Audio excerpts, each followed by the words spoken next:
আল্লাহর নবী বলেছেন রমজান মুবারকের এত ফজিলত, মানুষ যখন কোন ইবাদত করে আল্লাহ পাক সেই ইবাদতের নেক আমলের সওয়াব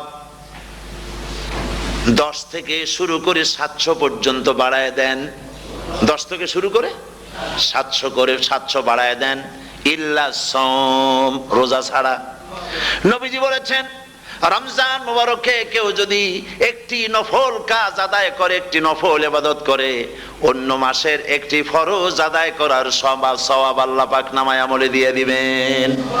রমজান মুবারকে কেউ যদি একটি ফরজ আদায় করে, অন্য মাসের 70টি ফরজ আদায় করার মতো সওয়াব আমলনামায় আল্লাহ দিয়ে দিবেন। সুবহানাল্লাহ। এই মাস আমাদের সামনে। আল্লাহু আকবার বলি, আল্লাহু আকবার বলি, আলহামদুলিল্লাহ। এই পবিত্র মাস আমাদের সামনে।